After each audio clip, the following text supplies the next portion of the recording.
Hi all, welcome back to my channel. ഇന്നത്തെ recipe ഒരു ഇളനീരിന് കൊണ്ടുള്ള ഒരു ഐറ്റമാണ്. അപ്പോൾ മറ്റൊന്നുമല്ല, നമ്മൾ ഇളനീർ കൊണ്ടുള്ള ഒരു പുഡിങ്ങാണ്. അപ്പോൾ അതുപോലെ തന്നെ ഇതൊരു ഈസി മെത്തേഡാണ്, എല്ലാവർക്കും ഉണ്ടാക്കാൻ പറ്റുന്ന നല്ല ടേസ്റ്റി ആയിട്ടുള്ള ഒരു റെസിപ്പിയാണ്. ഇളനീരിൻ്റെ ടേസ്റ്റിന് പ്രത്യേകിച്ച് പറയുന്നു വേണ്ടല്ലോ.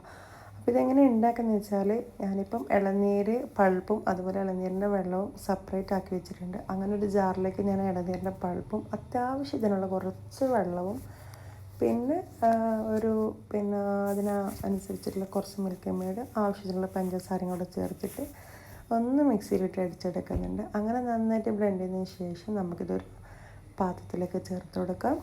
പിന്നെ ഇതിനാവശ്യമായിട്ടുള്ള കുറച്ച് പാലും കൂടെ ചേർത്തിട്ട് നന്നായിട്ട് മിക്സ് ചെയ്തിട്ട് നമുക്ക് ഫ്രിഡ്ജിലേക്ക് വെക്കാം.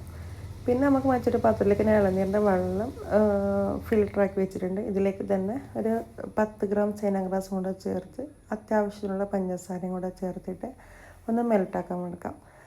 അപ്പോൾ ഒരുപാട് സമയമൊന്നും വേണ്ട. ഈ ചൈനാഗ്രാസും നന്നായിട്ടൊന്ന് മെൽട്ടാകുന്നത് വരെയുള്ള ആ ഒരു ചൂടും മതി. ഒരുപാട് തിളച്ച് വരുമൊന്നും വേണ്ട. അപ്പോൾ അങ്ങനെ വന്നതിന് ശേഷം നമുക്കിതൊരു പാത്രത്തിലേക്ക് ഒഴിച്ചു കൊടുക്കാം.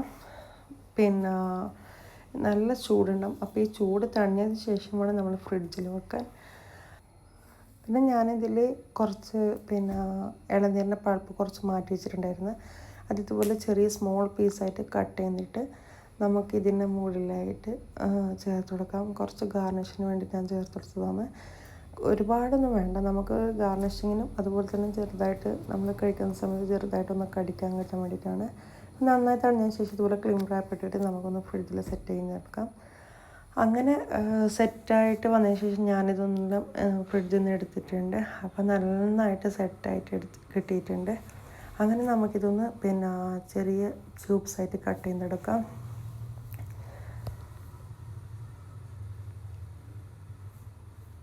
അങ്ങനെ ഇതൊക്കെ കട്ട് ചെയ്തെടുത്തതിന് ശേഷം നിങ്ങൾ നോക്കിയൊക്കെ നല്ല ജെല്ലി ടൈപ്പില്ലേ, നല്ല സ്മൂത്ത്, നല്ല ഭയങ്കര സോഫ്റ്റിയാണ്.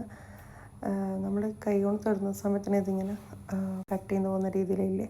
അങ്ങനെ ഈ ഡ്രിങ്കൊക്കെ ഞാനിപ്പോൾ ഒരു ബൗളിലേക്ക് ചേർത്തിട്ടുണ്ട്. ഇനി ഇതിലേക്ക് നമ്മൾ ഈ ക്യൂബ്സായിട്ട് കട്ട് ചെയ്ത് വെച്ച നമ്മളെ ഡ്രിങ്ക് പുഡിംഗ് ഉണ്ടല്ലോ, അത് നമുക്കിതിലേക്ക് ചേർത്ത് കൊടുക്കാം.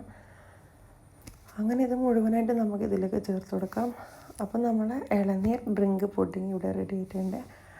ഈസി മെത്തേഡാണ്, അതുപോലെ തന്നെ വളരെ ടേസ്റ്റിയാണ്. അപ്പോൾ എല്ലാവരും ട്രൈ ചെയ്യുക. ഇഷ്ടപ്പെട്ട വീഡിയോ ലൈക്ക് ചെയ്യാനും ഷെയർ ചെയ്യാനും മറക്കരുത്. അപ്പോൾ ഇൻഷാ അല്ലാഹ് അടുത്ത വീഡിയോയുമായി കാണാം. Okay, bye, thank U.